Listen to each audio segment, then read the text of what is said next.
बड़ों को प्रणाम, छोटों को स्नेह और आशीष। मैं हूँ राजेश त्रिपाठी। स्वागत है आपका मेरे चैनल धर्म दर्पण में। धर्म दर्पण में हम लोग धार्मिक कथाएं कहते हैं, अवतारों के बारे में आपको जानकारी देते हैं। आज शिव जी के 10 उन अवतारों के बारे में जिनमें से शायद कुछ को आप भी नहीं जानते होंगे। आप हमारा चैनल धर्म दर्पण देख रहे हैं, उसका समर्थन कर रहे हैं। हमको 1000 सब्सक्राइबर और 1000 वीडियो तक आपने भरपूर साथ दिया। आगे भी ऐसे साथ देते रहिए।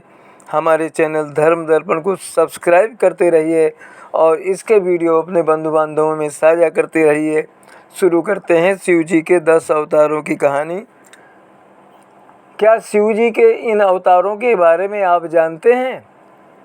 शिव जी देवताओं में सबसे अनोखे और विचित्र हैं। उनकी वेशभूषा, उनकी सवारी, उनका सांपों का श्रृंगार, सब कुछ अनोखा। यहाँ तक कि समुद्र मंथन के बाद जब हलाहल यानी जो प्रचंड विष होता है निकला और सृष्टि अकुलाने लगी, तो उस हलाहल को शिव जी ने ही अपने कंठ में धारण करके सृष्टि की रक्षा की। इससे उनके कंठ का रंग नीला पड़ गया था, इसीलिए उनका नाम नीलकंठ पड़ा। इस वीडियो में हम शिव जी के कुछ अवतारों के बारे में बता रहे हैं जो शायद आप नहीं जानते। हम उनके 10 अवतारों के बारे में बता रहे हैं। पहला है शरभ अवतार। विष्णु जी की तरह ही शिव जी ने भी कई अवतार लिए हैं। शिव पुराण में शिव जी के अलग अलग अवतारों का वर्णन मिलता है। शिव के अवतारों में पिप्पलाद, नंदी, भैरव, अश्वत्थामा, शरभ, ऋषि दुर्वासा, हनुमान, वृषभ, यतिनाथ, किरात अवतार आदि शामिल हैं। तो पहले हम शरभ अवतार पर चलते हैं। भगवान विष्णु ने हिरण्यकश्यप का वध करने के लिए नृसिंह अवतार लिया था। हिरण्यकश्यप को मारने के बाद भी नृसिंह शांत नहीं हो रहे थे। तब शिव जी ने शरभ के रूप में अवतार लिया। भगवान शिव आधे हिरण आधे शरभ पक्षी के रूप में प्रकट हुए थे। शरभ 8 पैर वाला एक जानवर था जो कि शेर से भी ज़्यादा शक्तिशाली था। शरभ जी ने नृसिंह भगवान को शांत करने के लिए प्रार्थना की, लेकिन वे शांत नहीं हुए। वे इसी रूप में भगवान नृसिंह के पास पहुँचे तथा उनकी स्तुति की, लेकिन नृसिंह का क्रोध शांत नहीं हुआ।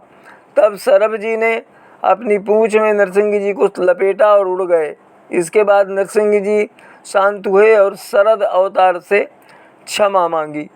इसके पीछे की कहानी ये है कि जब हिरण्याक्ष का वध करने के लिए नरसिंह भगवान क्रोध में उनको अभिमान हो गया था कि उनसे शक्तिशाली कोई नहीं है और उनका क्रोध शांत नहीं हो रहा था। तभी देवताओं के प्रार्थना करने के बाद भी शिव जी ने वैसा उनका रूप था, आधा मानव और पशु का, वैसा ही अपना रूप भी बना लिया जो आधा शेर था और आधा पक्षी का।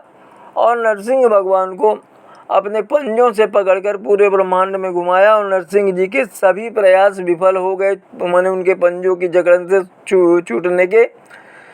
तो तब उनका अभिमान समाप्त हुआ और शरभ से प्रार्थना की, तब जाकर उनको मुक्ति मिली। ऐसी कुछ कथा है। पक्षीराज और आकाश भैरव के नाम से भी उनको जाना जाता है। पिप्पलाद मुनि। पिप्पलाद मुनि को भी शिव जी का अवतार माना गया है। वे दधीच ऋषि के पुत्र थे। दधीच अपने पुत्र को बचपन में ही छोड़कर चले गए थे। एक दिन पिप्पलाद ने देवताओं से इसकी वजह पूछी, तो देवताओं ने कहा कि शनि की वजह से ऐसा कुयोग बना था, जिसकी वजह से पिता पुत्र बिछड़ गए। ये सुनकर पिप्पलाद ने शनि को नक्षत्र मंडल से गिरने का शाप दे दिया। शाप की वजह से शनि गिरने लगे, तो देवताओं की शनि को क्षमा करने की प्रार्थना पिप्पलाद जी से की।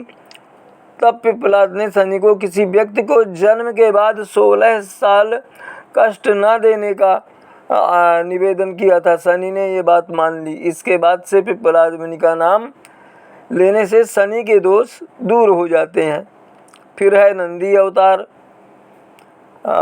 शिलाद मुनि एक ब्रह्मचारी ऋषि थे। उन्होंने विवाह नहीं किया था। तो एक दिन उनके पितरों ने शिलाद से संतान पैदा करने के लिए कहा ताकि उनका वंश आगे बढ़ सके।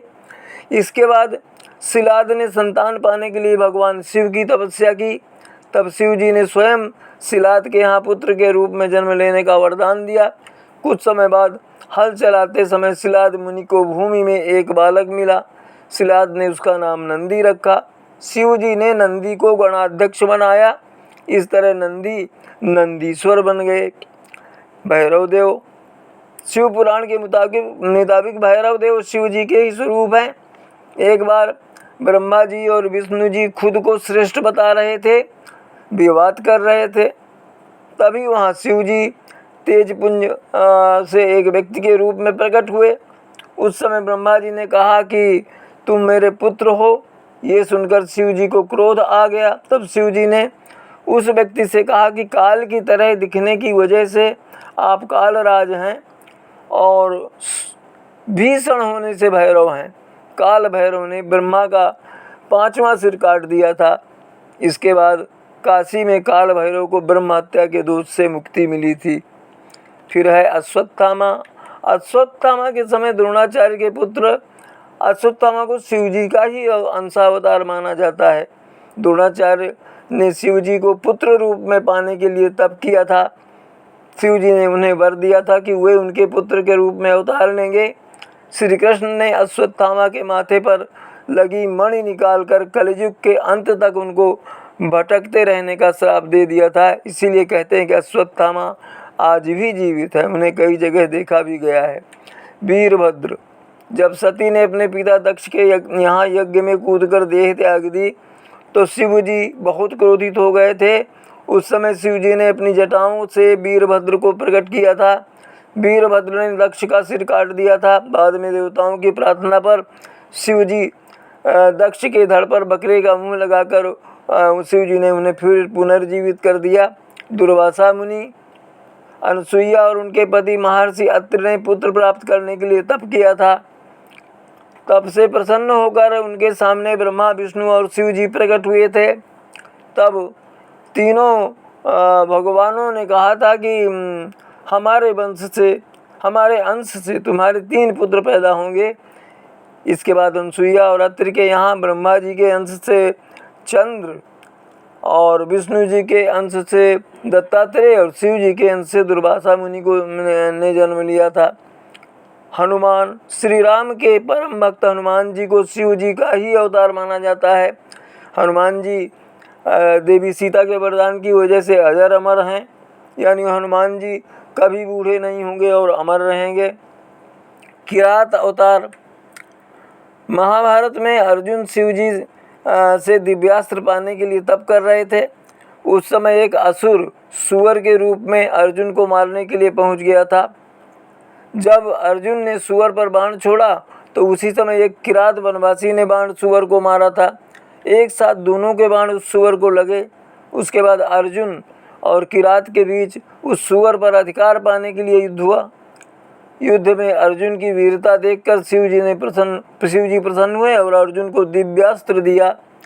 अर्धनारीश्वर, शिव पुराण के मुताबिक ब्रह्मा जी सृष्टि की रचना कर दी थी ब्रह्मा जी ने, लेकिन सृष्टि आगे नहीं बढ़ रही थी। तभी ब्रह्मा जी के सामने आकाशवाणी हुई कि उन्हें स्त्री और पुरुष के मिलन से सृष्टि की रचना करनी चाहिए। इसके बाद ब्रह्मा जी ने शिव जी को प्रसन्न करने के लिए तप किया। शिव जी अर्धनारीश्वर के रूप में प्रकट हुए। इसके बाद शिव जी ने अपने शरीर से शक्ति यानी देवी को अलग किया और इसके बाद से सृष्टि आगे बढ़ने लगी। तो ये तो थी शिव जी के 10 अवतारों की कथा। संभव है इसमें आप कुछ तो नहीं जानते होंगे जिसको हमने आज आपको सुनाया। आगे इसी तरह अन्य धार्मिक प्रसंगों की वीडियो, जीवन मंत्र से संबंधित वीडियो या रामकथा की वीडियो के साथ आपसे फिर भेंट होगी। तब तक के लिए नमस्कार, प्रणाम। आप सब परिवार सुरक्षित, सानंद और स्वस्थ रहें, यही हमारी कामना और प्रभु से यही प्रार्थना है। आज यहीं तक, मिलते हैं अगले वीडियो में। तब तक के लिए प्रणाम, नमस्कार।